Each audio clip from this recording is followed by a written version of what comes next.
கருவாடு தொக்கு எப்படி செய்கிறதுன்னு இப்போ பார்ப்போம். முதல்ல எண்ணெய் ஊற்றிக்கலாம். எண்ணெய் நல்லா சூடாகணும்.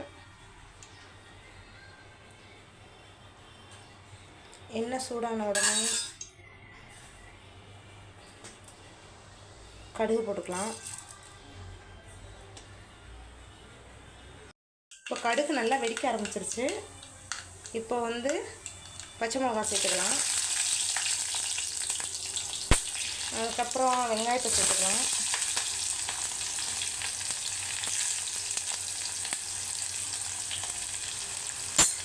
இப்போ 2 நிமிஷத்துக்கு நல்லா வதக்கி விடலாம்.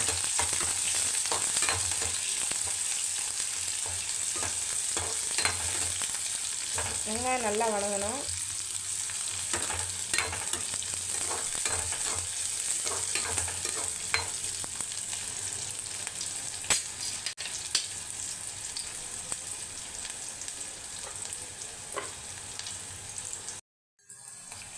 இப்போ வெங்காயம் நல்லா வதங்கிடுச்சு.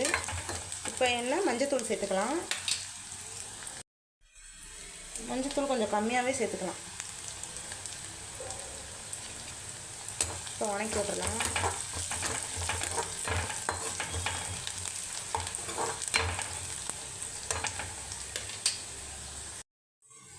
இப்போ கொஞ்சம் பெருங்காயத்தூள் கொஞ்சம் சேர்த்துக்கலாம்.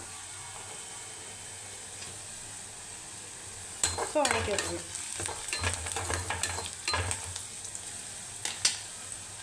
அடுத்ததாக கொஞ்சம் கருவேப்பிலை ஆட் பண்ணணும்.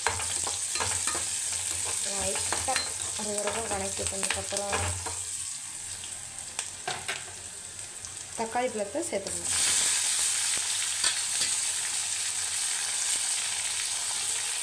தக்காளி பழம் சேர்த்த உடனே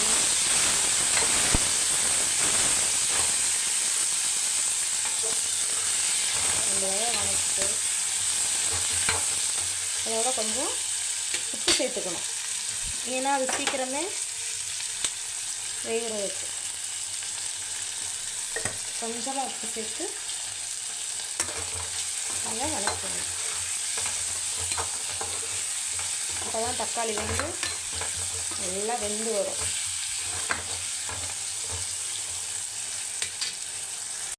அதை மூடி போட்டு மூடிக்கலாம்.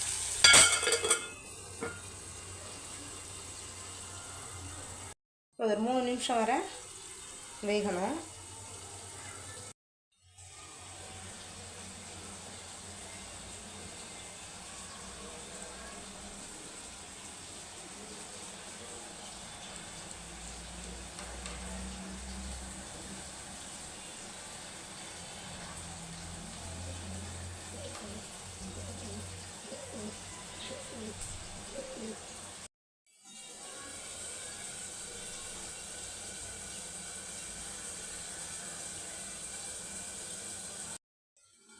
இப்போ பார்த்துருவோம்.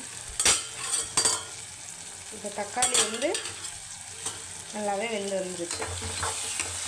நாட்டு தக்காளிலாம் 2 நிமிஷத்துல நல்லா வெந்து வந்துடும். நாங்கள் பெங்களூர் தக்காளி, ஆப்பிள் தக்காளிலாம் சீக்கிரமே வேகாது, டைம் எடுக்கும். அதனால் நம்ம நல்லா அப்படியே குத்தி குத்தி நல்லா என்ன பண்ணணும், ஏதோ உடச்சி விடணும். உடச்சி விட்டால் தான் தக்காளி என்ன ஆகணும், நல்லா அப்படியே வேகும்.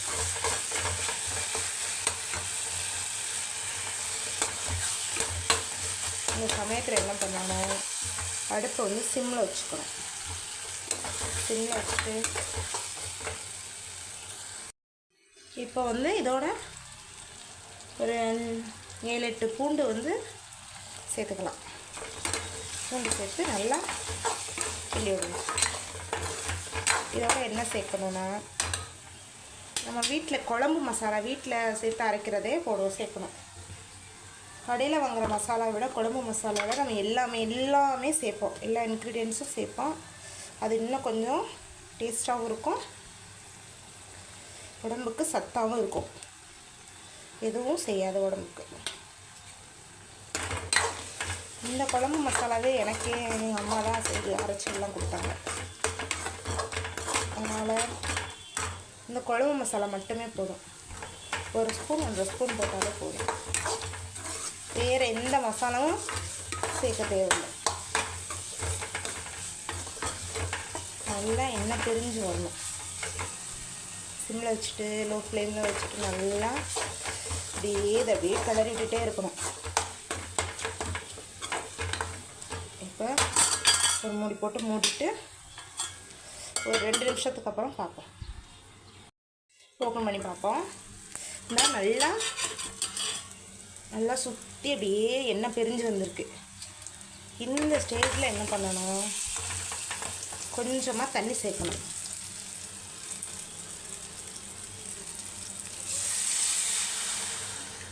கொஞ்சமாக தண்ணி சேர்த்துட்டு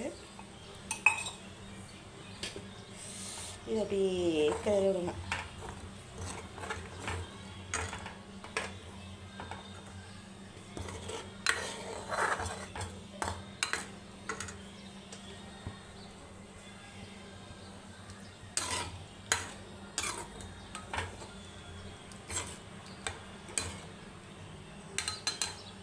இப்போது உப்பெல்லாம் கரெக்டாக இருக்கான்னு செக் பண்ணி பார்த்துக்கணும்.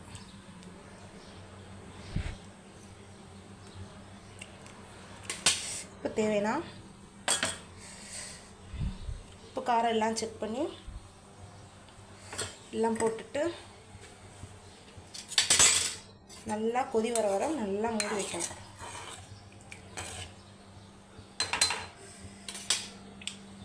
இப்போ திறந்து பார்ப்போம். குழம்பு நல்லா தளதளன்னு நல்லா கொதிச்சு வந்துருச்சு. இப்போ என்ன சேர்க்கணும் அப்படின்னா, இப்போ நம்ம கழுவி வச்சுருக்க கருவாடை ஒன்று ஒன்றா சேர்த்துருவோம். ஒன்று ஒன்றா சேர்த்துட்டு நல்லா இதை அப்படியே மெதுவாக அப்படியே கிண்டி விடணும். நல்லா குழம்பு நல்லா வற்றி வரணும். அப்போதான் டேஸ்ட் வந்து இன்னும் நல்லாயிருக்கும். இப்போ மூடி போட்டு மூடி வச்சுக்கலாம்.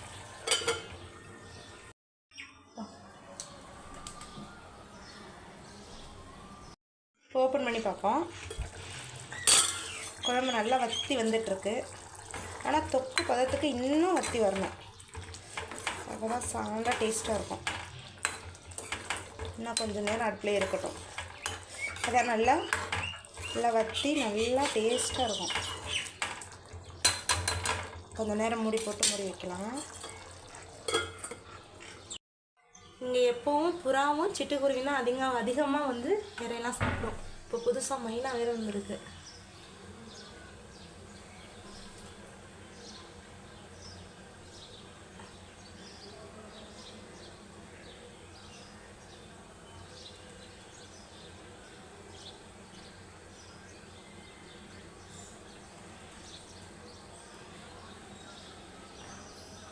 இங்கே மும்பையில் வந்து எல்லா வீட்டு பக்கமுமே அதிகமாக புறாக்களை பார்க்கலாம்.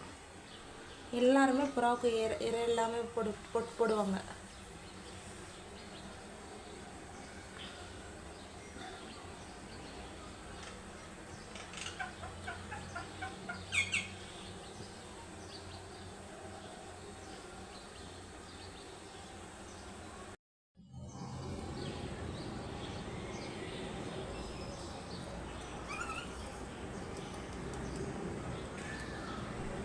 இப்போ ஓப்பன் பண்ணி பார்ப்போம். கருவாடு தொக்கு நல்லா ரெடி ஆயிடுச்சு. நல்லா வற்றி வந்துருச்சு. இந்த பக்குவத்தில் தான் இறக்கணும். ஃபைனலாக இது மேலே கொஞ்சம் கொத்தமல்லி தூவிடணும். அவ்வளோதான், ரெடி ஆயிடுச்சு. ஈஸியான டேஸ்டியான கருவாடு தொக்கு குழம்பு. நீங்களும் செஞ்சு சாப்பிடுங்க.